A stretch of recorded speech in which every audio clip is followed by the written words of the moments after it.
This young lady is quite wonderful. My God, she's been amongst us for quite a few years now, and is rather prolific. It's with great pleasure, Roberta Gould.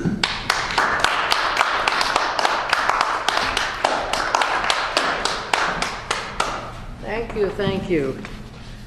I wrote this the other day. Diary entry. Hold it. Yeah. Thank you. The radio guru said to challenge yourself. So I sprayed a long stained chair, scrubbed a few minutes, wiped it clean and dry. Then I read bad writing as an obligation to illusion held by the heart of a good man.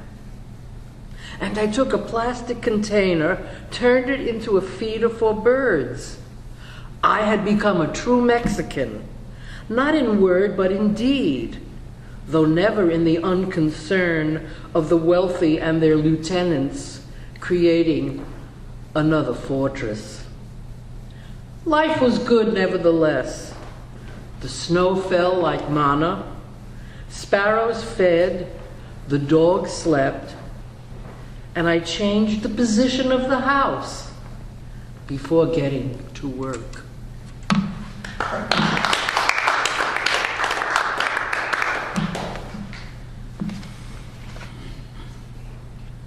Mating beetles. Thick armor doesn't encumber them, clambering over each other. Frenzied upon the few ungutted leaves, their fury of appetite has not yet reached. The ravaged tree holds no sun back, network of veins without body. O insects fierce, may each larva grow to imago, but let it be elsewhere next year.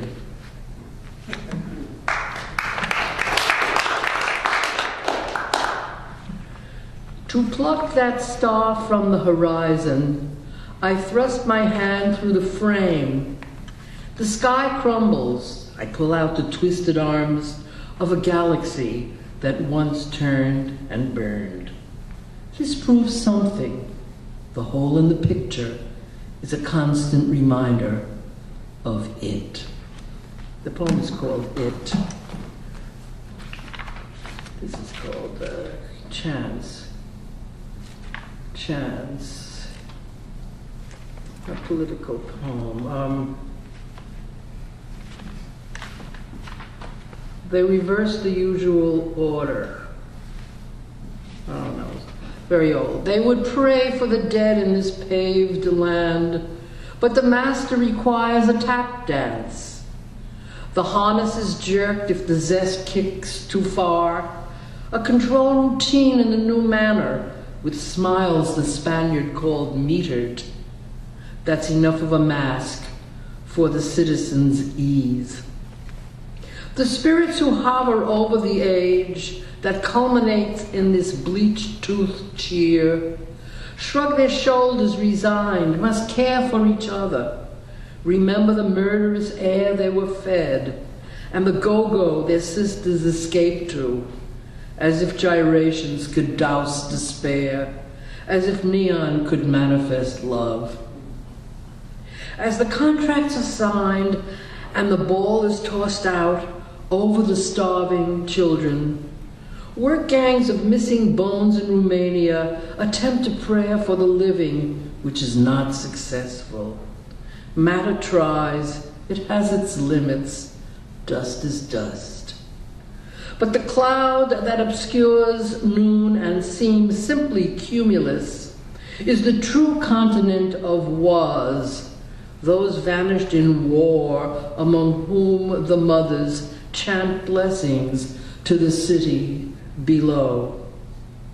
That hears nothing beneath quadrophonia's towers except for the sound of their frenzied blood rushing to the mad beat of money's motor and the hard splash of poisoned rivers when the current number is over and the new tune is cued. So the dead must nurture the future, wan spirits whose torture has earned them no rest. They reverse the usual order, pray for the living.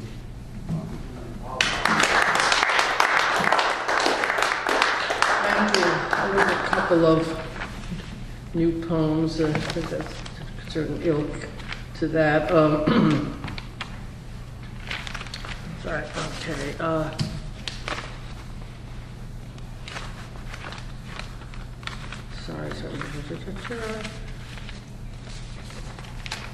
Interventions. The string bean's in love with the pea, but ardor has cooled and they fight.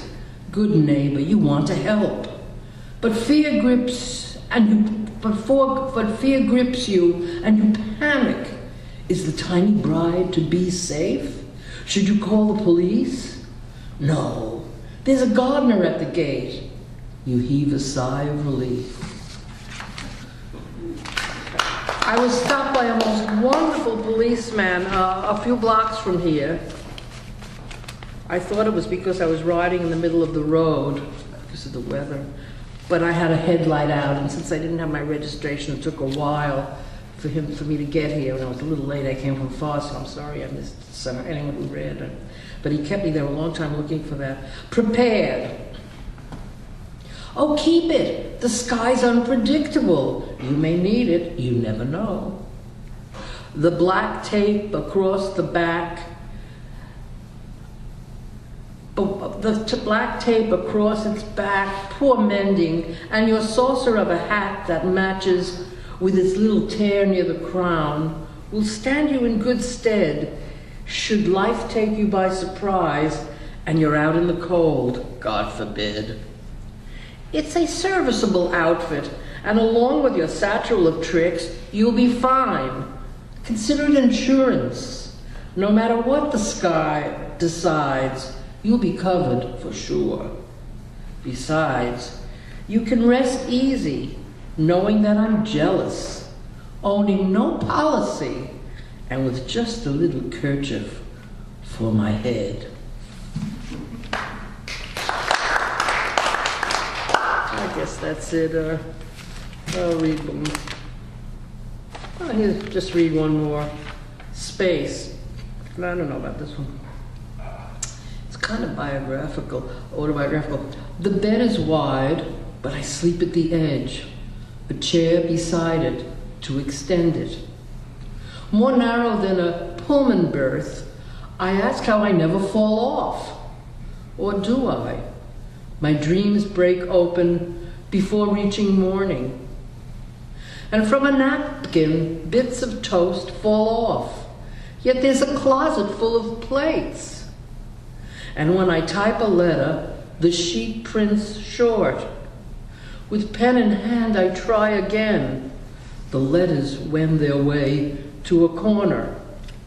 They're cramped and I can't read myself. So I lose food, sleep, and words. The sudden sun appears. I burn bed, ink, and paper. My fingers catch fire.